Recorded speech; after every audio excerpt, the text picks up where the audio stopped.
The Saints have a new quarterback. Let's talk about it next on Fantasy Football Today in 5.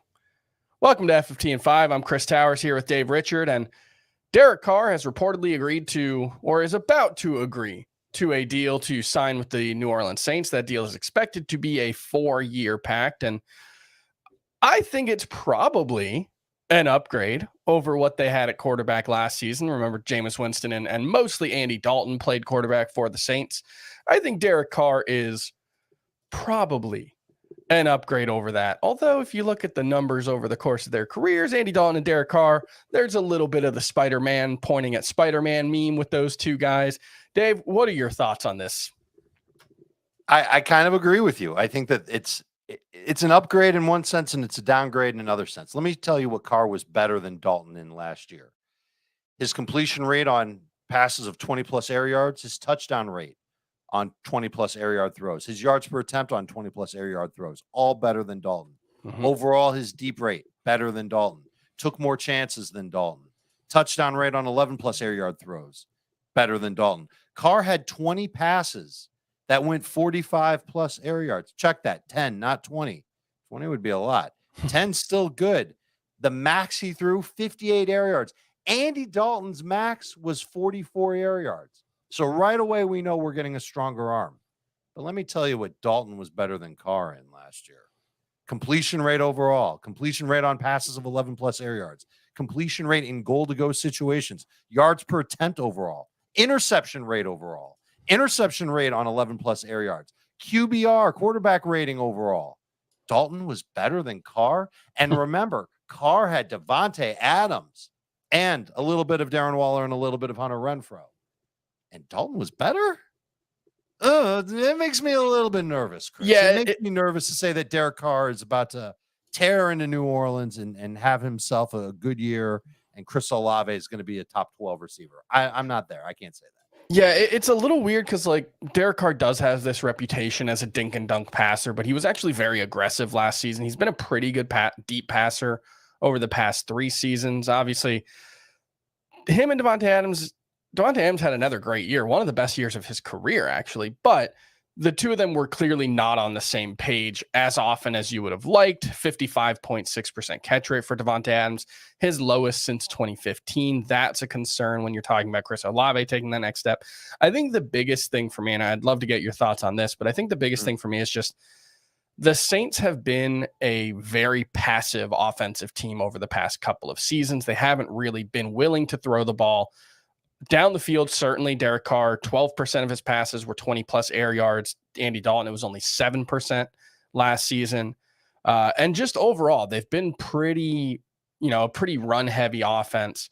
I think giving Derek Carr 4 years, bringing him in at the start of free agency, my assumption is that means that they're more confident in using him to move the ball down the field, in the air, and that means we're going to see a bigger pass volume for this team.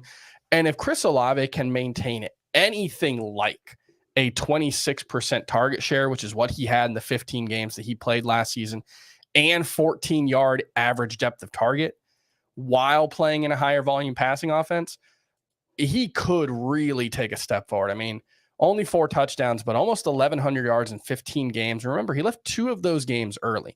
I think Chris Olave, I'm moving him into my top 20 at wide receiver. He's not a top 12 guy for me yet, but there's absolutely top 12 upside for me here with Chris Olave. I would be a little more excited if they had done a better job improving on Andy Dalton and Jameis Winston. Mm-hmm. I almost feel like Derek Carr is a combination of Andy Dalton and Jameis Winston. So that's fine. They turn 2 players into one. They'll grab another quarterback along the way to back up Carr.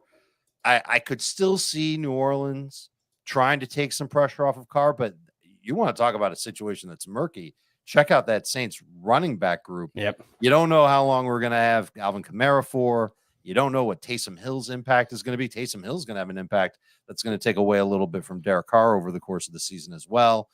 To me, I'm going to be a little bit less excited about Olave. Let's call him a top 15 to 20 receiver.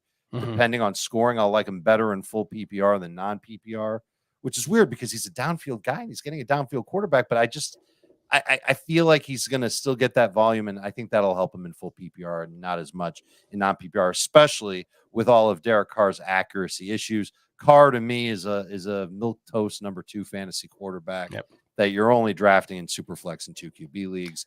Don't get me started on what could happen with Alvin Kamara, by the way. 20% of the targets for Derek Carr last season went to running backs. That was not bad. It was 18th among quarterbacks last year. He could be around there again this year. I suppose that's an improvement over what the Saints had in 2022. But then again, Dalton, 23.9% to running backs last year was pretty good. Yeah, it was weird with Kamara because his target share slipped as the season went on. They stopped really throwing it to him, and it really impacted his fantasy potential. Obviously, he's facing legal issues stemming from an assault charge last offseason. So we don't know if or when he's going to be able to play. Outside of Olave and Kamara, I guess, as like an RB2 or 3, is there anyone else on this offense worth drafting in a standard fantasy league? Maybe I'm not sure if Rashid Shaheed is going to be the number 2 receiver there, but whoever that number 2 receiver is there, maybe that's a bench guy. But Jawan Johnson's got to be looked at with a late round pick. I do think that Jawan Johnson showed flashes last year, and I could see him being a late round draft pick at tight end, kind of as a number 2 tight end.